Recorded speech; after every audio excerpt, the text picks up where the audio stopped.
Hello everyone, welcome back to my channel. आज का topic है दोस्तों इंडियन नेशनल कांग्रेस। इसका फॉर्मेशन पढ़ेंगे, रीज़न पढ़ेंगे, आखिर इंडियन नेशनल कांग्रेस क्यों बनाई गई थी, इसका ऑर्गेनाइजेशन क्यों हुआ था, किसने इसका ऑर्गेनाइजेशन फॉर्मेशन किया था, कौन कौन से मेंबर्स थे इसमें।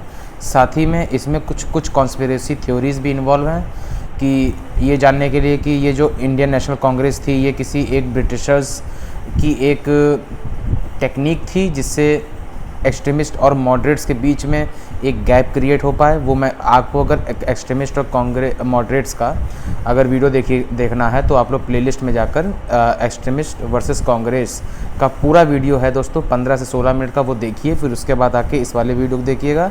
सारी जो भी वीडियोस होंगी पॉलिटिकल साइंस की लखनऊ यूनिवर्सिटी के जितने बच्चे हैं सेमेस्टर 1 में सबको मिल जाएंगी। आप लोग चैनल को सब्सक्राइब कर लीजिएगा और वीडियो को लाइक कर दीजिएगा और शेयर कर दीजिएगा दोस्तों, जितने भी आपके अकाउंट्स हैं वहाँ पर। और टेलीग्राम ज्वाइन करने के लिए दोस्तों आप लोग डिस्क्रिप्शन में लिंक देख सकते हैं, वहाँ पे आपको मिल जाएगा। तो जल्दी से दोस्तों हम लोग इस वाले टॉपिक को ख़त्म करते हैं। इसकी जो पीडीएफ है 24 घंटे के लिए टेलीग्राम पे अपलोड होगी इस वाले लेक्चर के बाद। तो जितने भी बच्चे हैं सबके सब उस पीडीएफ को डाउनलोड कर लीजिएगा और अच्छे से नोट्स बना लीजिएगा। मैं आपको एक्सप्लेन कर देता हूँ इंडियन नेशनल कांग्रेस के बारे में, और ये मेरे खुद के नोट्स है दोस्तों, तो आप लोग अच्छे से इसके नोट्स बना लीजिएगा। और इसमें एक चीज़ और ध्यान रखिएगा कि जो भी इम्पॉर्टेंट पॉइंट्स हैं उनको अंडरलाइन जरूर कर लीजिएगा अपने नोट्स में, जिससे ये पॉइंट्स आपको याद आ जाएं और आप लोग अब जब एग्ज़ाम हो तब उसमें एक अच्छा सा आंसर लिख पाएँ उन पॉइंट्स के ऊपर। मैं बता दूंगा कौन कौन से पॉइंट्स आपको अंडरलाइन करने हैं। चलिए दोस्तों, इंडियन नेशनल कांग्रेस आप लोग जानते हैं ये फॉर्म हुई थी 1885 में। आप लोग देख सकते हैं यहाँ पर लिखा हुआ है, और जो साइन की थी वो 72 डेलीगेट्स ने की थी, वो भी बॉम्बे सेशन में दोस्तों ये फॉर्म हुई थी।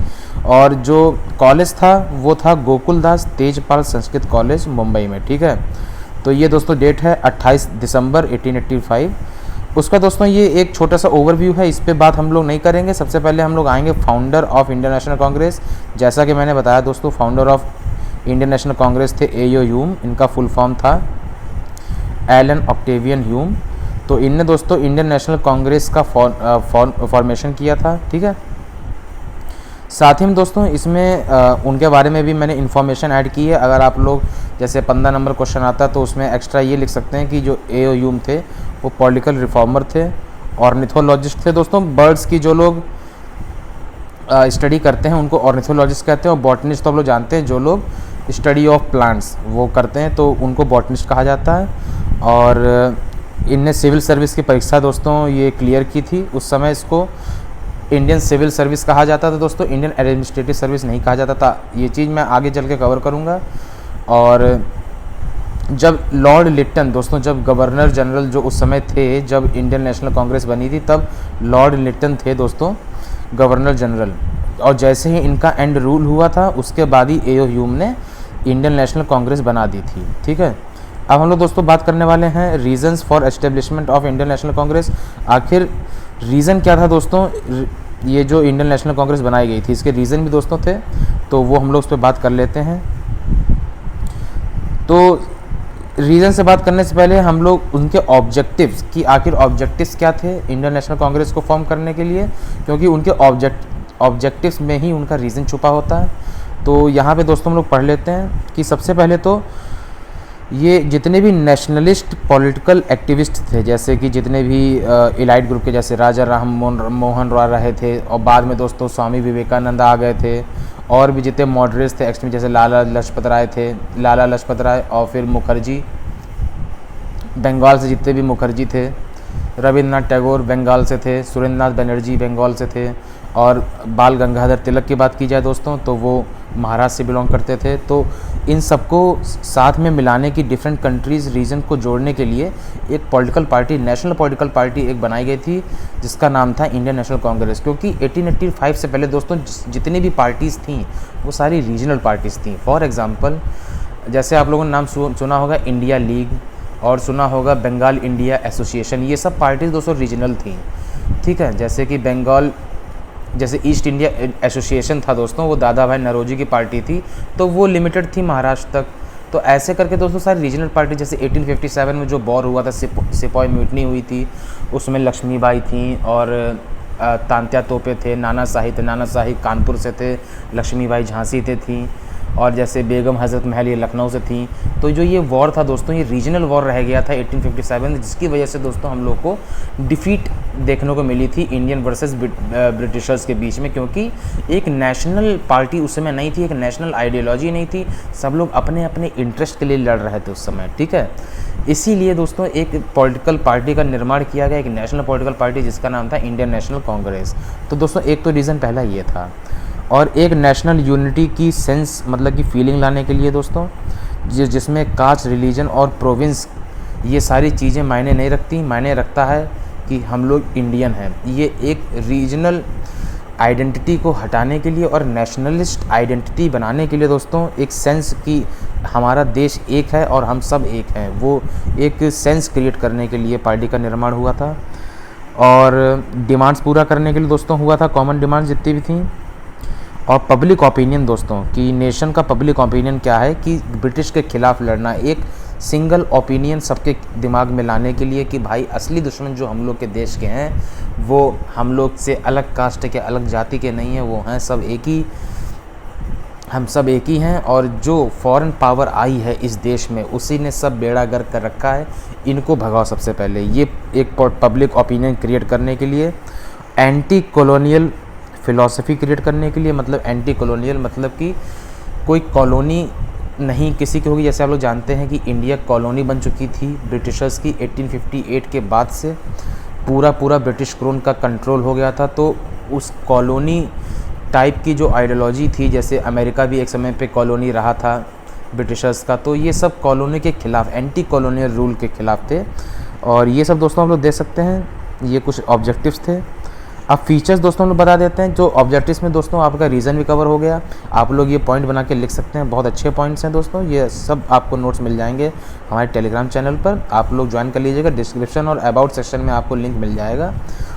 दोस्तों आप लोग प्लीज़ इस चैनल को सब्सक्राइब कर लीजिए, क्योंकि इस चैनल की रीच बहुत ही ज़्यादा डाउन हो गई है, बट मैं कंसिस्टेंटली सारी वीडियोज़ अपलोड करता रहूँगा। अभी पॉलिटिकल साइंस हुआ है, उसके बाद इकोनॉमिक्स होगा, फिर उसके बाद सोशोलॉजी, सारी हम लोग कवर करेंगे और 22 क्वेश्चन सीरीज़ भी डिस्कस करेंगे। चलिए बैक टू द पॉइंट दोस्तों, फीचर्स हम लोग इंडियन नेशनल कांग्रेस से जल्दी डिस्कस कर लेते हैं। तो फीचर्स में दोस्तों इतना कुछ इम्पोर्टेंट नहीं है। जैसे जब 1885 में जब पार्टी बनी थी, तब मेजॉरिटी जो जितने भी मेंबर थे इंडियन नेशनल कांग्रेस में दोस्तों, वो मॉडरेट ऑर्गेनाइजेशन के थे, मतलब मॉडरेट्स थे। मैंने कहा आप लोग पहले मॉडरेट्स वर्सेस एक्सट्रीमिस्ट की वीडियो देख के आइए, वो हमारे प्लेलिस्ट में आपको मिल जाएगी, कल ही हम लोगों ने अपलोड की थी। और ये जो डिमांड्स थी दोस्तों इंडियन नेशनल कांग्रेस ने रखी थी, वो प्रो पीजेंट नहीं थी, मतलब कि बहुत सारे लोग मासेस के लिए नहीं थी। जैसे गरीब आदमी चाहता था कि जो पीजेंट्स वो चाहते थे कि जो लैंड के प्राइजेस हों वो कम हों, ठीक है। बट जो बड़े ऑर्गेनाइजेशन के लोग थे वो चाहते थे कि सती एक्ट हटे, और जो एक्सपोर्ट की जो इंपोर्ट ड्यूटीज़ लगाई गई थी वो हटें। मतलब कि एक तरीके से अलग डिमांड थी। जो अमीर लोग थे, आप लोग जानते हैं अमीर लोगों की अलग डिमांड्स होती हैं, गरीब लोगों की अलग डिमांड्स होती हैं। तो शुरुआत में जब इंडियन नेशनल कांग्रेस बनी थी, तब उनके जो भी मैक्सिमम लोग थे वो मॉडरेट थे, और उनका जो एजिटेशन करने का और लड़ने का तरीका था वो भी बहुत मॉडरेट था।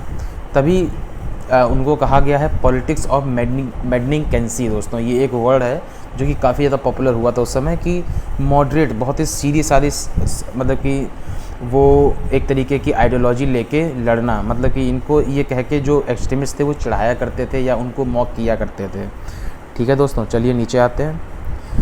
तो ये आप लोग देख लीजिए दोस्तों, ये पॉइंट आप लोग अपने क्वेश्चन में ऐड कर सकते हैं अगर फॉर्मेशन ऑफ इंडियन नेशनल कांग्रेस पे क्वेश्चन आ जाता है। तो 1905 के बाद दोस्तों एक्सट्रीमिस्ट आ गए थे, तो ये चीज़ तो यहाँ पे है, ये चीज़ आपको नहीं लिखनी। ये एक्सट्रीमिस्ट वैसे मॉडरेट्स हम लोग डिस्कस कर चुके हैं। फिर अब जल्दी से हम लोग फैक्ट्स डिस्कस कर लेते हैं इंडियन नेशनल कांग्रेस के, क्योंकि ये इंपॉर्टेंट हो जाता है। कुछ फैक्ट्स आप लोग डालें अपने आंसर में, जिससे आपका आंसर और भी ज़्यादा अपीलिंग और अट्रैक्टिव दिखे, और आप लोग ज़्यादा मार्क्स को गेन कर पाएँ अपने एग्ज़ाम में। 15 नंबर में 10 से 12 नंबर दोस्तों आपको इतना लिखने में मिल ही जाएंगे आराम से। तो यहाँ पे जल्दी से फैक्ट्स हम लोग देख लेते हैं। पहला दोस्तों जो फैक्ट है वो है वोमेश चंद चटर्जी। इस समय जब बॉम्बे में जब दोस्तों इंडियन नेशनल कांग्रेस बनी, तब ये वहाँ के प्रेसिडेंट थे, फर्स्ट प्रेसिडेंट थे दोस्तों ये इंडियन नेशनल कांग्रेस के। ये एक बहुत इंपॉर्टेंट पॉइंट है। Youngest president Indian National Congress के मौलाना अबुल कलाम आज़ाद थे और यंगेस्ट भी थे। एनी बसंत फर्स्ट वुमेन थी प्रेसिडेंट ऑफ इंडियन नेशनल कांग्रेस की, और ये इलीगल डिक्लेयर कर दिया गया था कांग्रेस को दोस्तों 1932 और 1933 सेशन में। तो ये दोस्तों पॉइंट हैं, और इसमें जो इम्पोर्टेंट पॉइंट है मैं आपको बता देता हूँ। A crucial element of Indian liberation movement form by Congress party the INC eventually drove out imperial colonisers. तो ये भी दोस्तों सिंपल पॉइंट है। ये देखिए आप लोग दोस्तों, ये है कि कांग्रेस पार्टी थी, उसने 15 में से 6 जनरल इलेक्शन जीते थे इंडिपेंडेंस से पहले, ठीक है। तो ये दोस्तों पॉइंट हैं। और आखिरी में दोस्तों हम लोग की कुछ थ्योरीज़ थी, कॉन्स्पिरेसी थ्योरीज हम लोग कह सकते हैं, जो कि जब इंडियन नेशनल कांग्रेस फॉर्म हुई थी, ये पूछ सकता है, define the theories which were related to the formation of Indian National Congress at the time of its formation. तो यहाँ पे 2 बहुत इंपॉर्टेंट थ्योरीज थी, एक थी लाइटनिंग कंडक्टर थ्योरी, दूसरी थी सेफ्टी वॉल्व थ्योरी। आप लोग देख सकते हैं, ये है लाइटनिंग कंडक्टर थ्योरी और दूसरी थी सेफ्टी वॉल्व थ्योरी। तो जल्दी से दोनों दोस्तों डिस्कस कर लेते हैं। तो जीके गोखले ने दोस्तों कहा था लाइटनिंग कंडक्टर थ्योरी, इसके बारे में बताया था। तो द इंडियन नेशनल कांग्रेस, जो जीके गोखले थे दोस्तों, वो पॉलिटिकल गुरु थे महात्मा गांधी के। इसकी वीडियो पड़ी है मॉडल्स वैसे एक्सट्रीमिस्ट, आप लोग पूरी वीडियो जरूर देखिएगा। Indian National Congress of politically aware Indians to create a nationalist organization to express the Indians political views served as a lightning conductor। इसमें दोस्तों ये सिंपल चीज़ बताई गई थी, क्योंकि एक इन पे दाग लगा था कि जो सेफ्टी वॉल्व थ्योरी है उसमें बताया गया था कि जो पार्टी बनाई गई है वो ब्रिटिशर्स द्वारा बनाई गई है। क्यों बनाई गई है?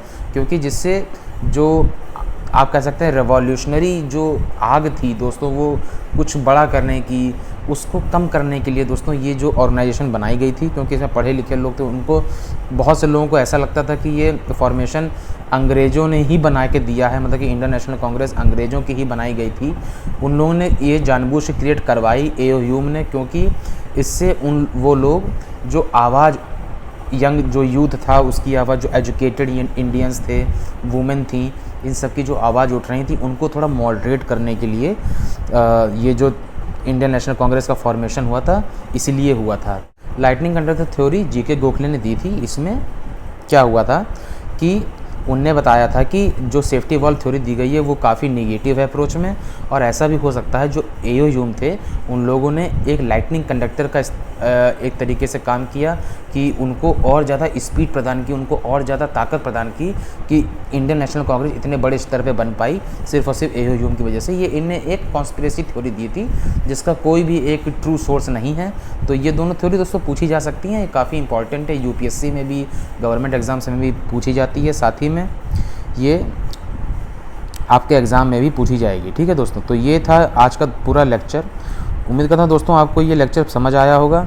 अगर छोटी मोटी दोस्तों अगर आपको कोई दिक्कत लगी हो समझाने में, कोई आपको नहीं कोई चीज़ समझ आई हो, तो उसके लिए दोस्तों मेरी तरफ सॉरी, क्योंकि अभी अभी हम लोगों ने ये स्टार्ट किया है।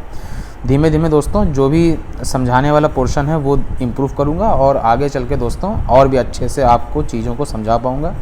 आप लोग अपना इस सपोर्ट बनाए रखिएगा। चलिए दोस्तों, मिलते हैं नए लेक्चर को कल फिर से 9 बजे तक लेक्चर दोस्तों आ जाएगा। आप लोग वेट करिएगा और प्लीज़ चैनल को सब्सक्राइब कर लीजिएगा। चलिए दोस्तों, मिलते हैं नई वीडियो में, तब तक जय हिंद, वंदे मातरम।